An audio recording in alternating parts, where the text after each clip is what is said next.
بسم اللہ الرحمن الرحیم۔ السلام علیکم دوستوں، آج کی ویڈیو میں ہم آپ کو جنگ احد کے بارے میں بتائیں گے کہ جنگ احد کس نے اور کب اور کیوں لڑی۔ دوستوں، اگر آپ چینل پر نئے ہیں تو چینل کو سبسکرائب کر لیں اور ویڈیو کو لائک کر دیں۔ دوستوں، ایک روایت میں آیا ہے کہ مشرکوں نے جنگ بدر کی حرمیت کے بعد لڑائی کا سامان پھر تیار کیا، اور اس وقت سردار قریش ابو سفیان تھے۔ وہ کافر معجم فقیر و لشکر کثیر لے کر مدینے کو با ارادہ تخت و تاج آئے، اور حضرت جبرائیل امین نے یہ خبر رسول خدا صلی اللہ علیہ وسلم کو پہنچائی۔ آن حضرت صلی اللہ علیہ وسلم نے اپنے صحابہ کرام سے مشورہ کیا کہ فوج کفار کی مدینے کی منفذل آئی ہے، لہٰذا لشکر اسلام مسلح ہو کر حمر کعب رسالت مآب صلی اللہ علیہ وسلم کے جبل احد پر آیا، جو کہ مدینہ منورہ سے 2 کوس کے فاصلے پر ہے۔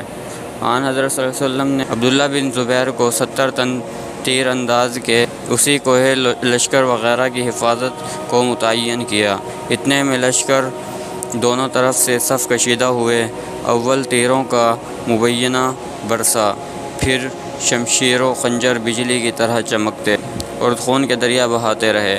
الغر اسلامی فوج نے پروردگار کے فضل و کرم سے لشکر کفار پر فتح و نصرت پائی، اور مشرکوں نے ہزیمت و شکست کھائی، اور تقریباً 70 نگہبان کوہ احد کے باوجود ممانعت عبداللہ بن زبیر کے یہ ہزیمت دیکھ کر غنیمت لوٹنے کو دوڑے۔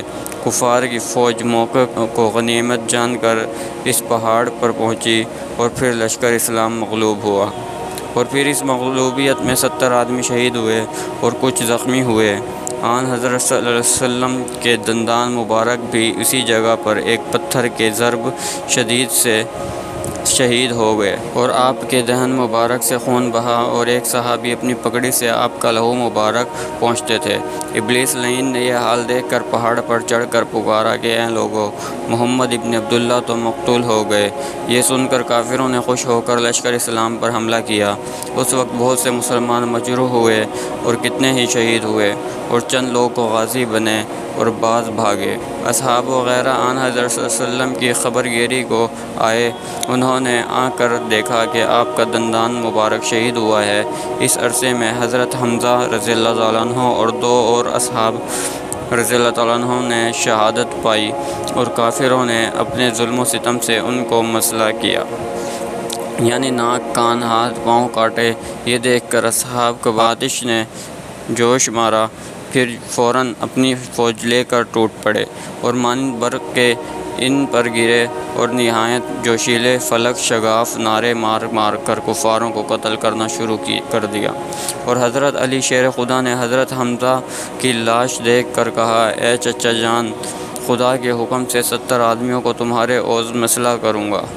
یہ کہہ کر انہوں نے اپنے برق رفتار گھوڑے کو چمکایا، اور اپنے ہاتھوں میں تلوار لے کر نعرہ بلند کیا، اور پھر اپنے گھوڑے کو برق کی طرح سے کفاروں پر ڈال دیا۔ اس وقت آن حضرت صلی اللہ علیہ وسلم کے گھوڑے کی باگ حضرت ابن عباس پکڑے ہوئے تھے کہ فوراً جبرائیل نازل ہوئے، اور انہوں نے آتے ہی کہا، یا رسول اللہ، فرشتے آپ کی مدد کو آتے ہیں اور کافروں کو سیر تن سے جدا کرتے ہیں۔ غرض لشکر اسلام نے فتح و کامیابی پائی۔ پھر جناب رسول خدا صلی اللہ علیہ وسلم نے سجدہ شکر ادا کیا، اور اسی وقت علی المرتضیٰ کو مدینہ منورہ میں خوشخبری دینے کے لیے بھیجا۔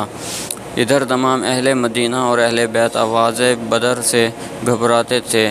خبر ظفر و کامیابی کی سن کر شاد ہو گئے، اور اس کے بعد آن حضرت صلی اللہ علیہ وسلم نے بہت سے مسلمانوں کی لاشیں بعد نماز جنازہ دفنائیں، اور کچھ لاشوں کو مدینہ منورہ میں لے آئے تھے۔ ایک روایت میں ہے کہ ایک بڑھیا نے اپنے بیٹے اور بھائی کو دیکھ کر کہا کہ اگر 1000 بیٹے اور بھائی ہوتے تو بھی آپ صلی اللہ علیہ وسلم کرتی، اور رسول مقبول اپنے صحابہ کے ساتھ مدینہ منورہ کی طرف تشریف لے گئے۔ آپ نے وہاں جا کر دیکھا کہ ایک آدمی اپنے مردوں کی تعزیت کرتا ہے۔ آن حضرت صلی اللہ علیہ وسلم یہ سن کر فرمایا کہ اگر حمزہ رضی اللہ تعالیٰ عنہ کا کوئی ہوتا تو ان کی بھی تعزیت کرتا۔ سن کر سب مرد و زن نے اپنے مردوں کو چھوڑ کر حضرت حمزہ رضی اللہ تعالیٰ عنہ کی تعزیت کی، بلکہ اب تک ملک عرب میں یہ رسم جاری ہے کہ کوئی بھی کسی مردے کی تعزیت کے واسطے آئے تو وہ پہلے تعزیت حضرت حمزہ ہی کی کرے گا اور بعد میں اس کی کرے گا جس کے لیے وہ وہاں گیا ہے۔